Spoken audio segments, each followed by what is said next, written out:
मित्रों, आज की ये जो घटना है वो आपका दिमाग ख़राब कर देगी। और जिस प्रकार की घटनाएं आए दिन दुष्कर्म की हमारे देश में हमें सुनने को मिल रही हैं, ये भी उन्हीं में से एक है। और किस तरह से महिलाओं की सेफ्टी एक बहुत बड़ा लूप होल बनती जा रही है हमारे भारत के लिए, ये भी आज की ये जो कहानी है, ये जो सच्ची घटना है, उसको जानने के बाद आपको पता लगेगा।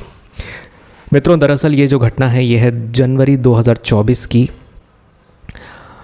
और कटनी से एक महिला जिसकी उम्र 28 वर्ष है, यहाँ पर मैं एक काल्पनिक नाम इस महिला का लूँगा क्योंकि मैं लीगली अलाउड नहीं हूँ कि मैं जो भी पीड़िता हो उसका नाम इस प्रकार पब्लिश कर सकूँ आपके सामने, इसलिए मैं एक काल्पनिक नाम यहाँ पर रंजना इस महिला का लेना चाहूँगा। रंजना अपनी बहन के घर आई हुई थी और अपनी बहन के घर से ये उचेहरा गांव जा रही थी कटनी से। अब जब ये जा रही थी तो ये अकेली थी ट्रेन में, रात का समय था। और जैसे ही ये स्टेशन पर आई और ट्रेन में चढ़ी और ट्रेन जो है उचेहरा के लिए निकल पड़ी, तो जब से ये स्टेशन पर आई थी तभी से एक शख्स की नज़र इस महिला पर थी। कुछ लोग होते हैं ना, रेकी करते हैं कि अच्छा कौन कहाँ बैठा है, अच्छा ये इसके साथ है, अच्छा वो उसके साथ है। तो वैसे ही एक शख्स था यहाँ पर, पंकज कुशवाहा नाम का, जिसकी उम्र थी मात्र 23 साल। और ये था एक अवैध वेंडर जो चना मूंगफली बेचते हैं ट्रेन में, एक ट्रेन से दूसरी ट्रेन, जो रनिंग ट्रेन्स होती हैं उसमें जाते हैं। तो ये जो पंकज था, इसकी नज़र पड़ जाती है रंजना पर कि अच्छा अकेली चढ़ी है कटनी से। और जैसे ही ये कटनी से ट्रेन बढ़ती है और ये जो रंजना थी उचेहरा की तरफ जा रही थी। उचेहरा एक गांव है जो रीवा तरफ पड़ता है। तो जैसे ही ये जो ट्रेन है ये पहुंचती है पकरिया स्टेशन। तो पकरिया स्टेशन जब ये ट्रेन पहुंचती है तो काफ़ी देर तक पकरिया स्टेशन पर ये ट्रेन रुकती है, रात का समय था। अब रंजना जो थी उसको वॉशरूम जाना था, और रंजना वाली जो ट्रेन थी जिसमें रंजना बैठी हुई थी, उस ट्रेन में बहुत ज़्यादा भीड़ थी। और ट्रेन में भीड़ होने की वजह से और स्टेशन पर काफ़ी देर तक ये ट्रेन रुकी हुई थी, रात का समय था। तो वहीं पर उसी स्टेशन पर, उसी रूट पर जाने के लिए, जहाँ पर जिस रूट पर रंजना की ट्रेन जा रही थी, उसी रूट पर जाने के लिए उसी स्टेशन पर मध्य प्रदेश विधानसभा चुनाव के लिए एक ट्रेन गई हुई थी जो पुलिस कर्मियों को जबलपुर लेके गई थी। वहाँ से वो वापस आ रही थी ट्रेन, और वो ट्रेन भी उसी स्टेशन पर रुकी हुई थी। ट्रेन खाली थी पूरी।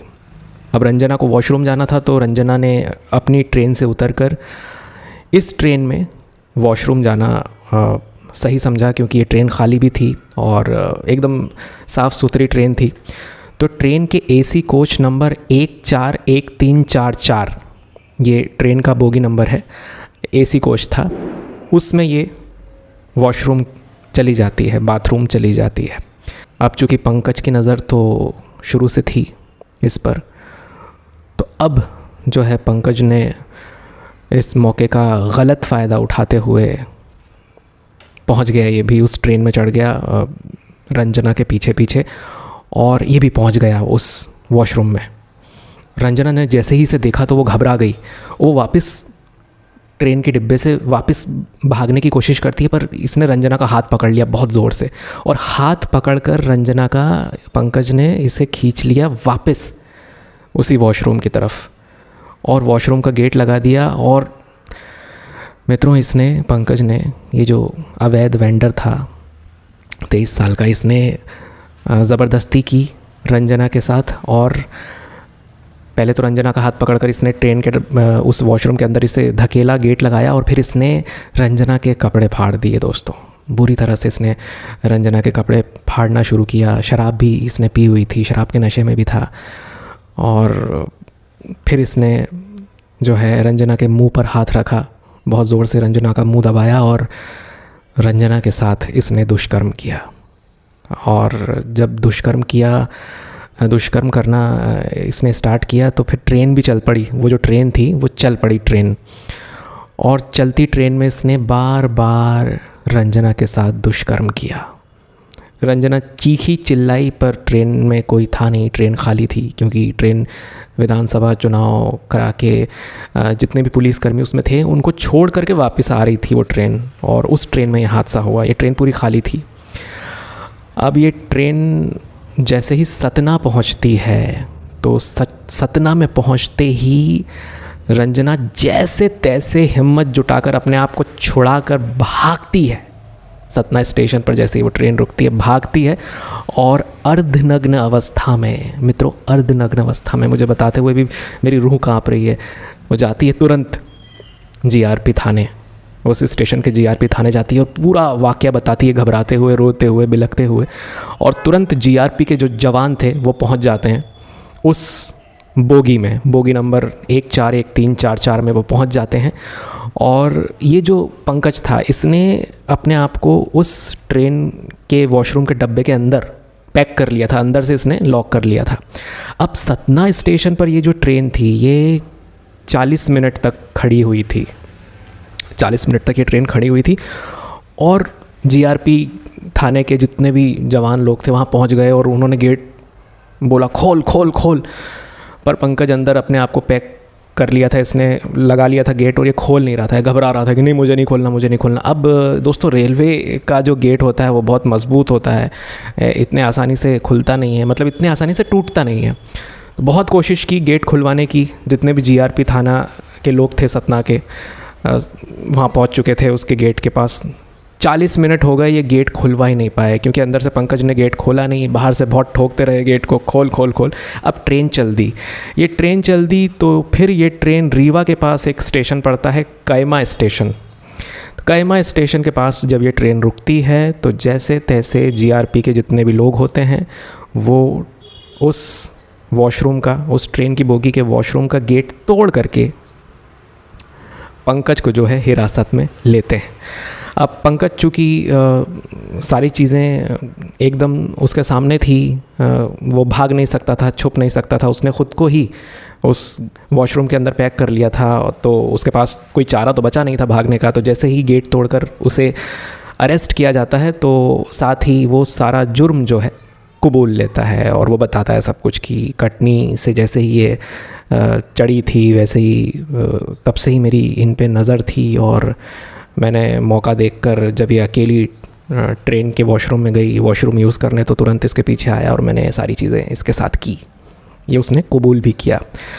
और साथ ही ये जो पंकज था ये यूपी के बांदा का रहने वाला है और कटनी में किराए का रूम लेकर रहता है, और ये एक अवैध वेंडर है ट्रेन में। जो मैंने जैसा कि आपको बताया कि चना मूंगफली जो लोग बेचते हैं ये अवैध होते हैं दोस्तों, इलीगल होते हैं, इन पे कार्रवाई भी होनी चाहिए, पर ये इतनी तादाद में होते हैं कि भारत सरकार इनके लिए कुछ कर नहीं पा रही है। पर मैं रिक्वेस्ट करना चाहूँगा भारत सरकार से और जितने भी आला अधिकारी हैं उनसे कि इनके लिए जो अवैध वेंडर होते हैं इस तरह के उनके लिए ज़रूर कुछ ना कुछ नियम कायदे कानून बनाएं।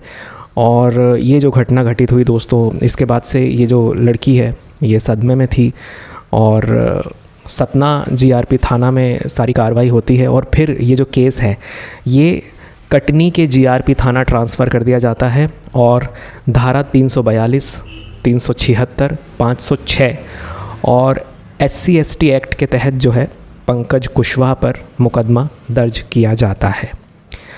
अब ये जो घटना थी दोस्तों ये दिल दहला देने वाली घटना थी, और ट्रेन में जब भी कोई महिला सफ़र करती है तो आप प्लीज़ ध्यान दें। मेरी तो रिक्वेस्ट है आपसे कि अगर आप एक महिला हैं और अगर आप ट्रेन में ट्रैवल कर रही हैं तो कोशिश कीजिए अकेले ट्रेन में ट्रैवल ना करें, ख़ासकर रात में, और चौकन्ने रहें अपने आसपास। अगर आपके ट्रेन में काफ़ी सारे लोग हैं, जैसे कि इस केस में जो रंजना थी इसकी ट्रेन में, तो जिस ट्रेन से ये जा रही थी उचेहरा इसके गांव, उसमें तो लोग थे, पर वॉशरूम यूज़ करने के लिए जब ये इस ट्रेन में चढ़ी उसी प्लेटफॉर्म के, तब ये हादसा उसके साथ हुआ।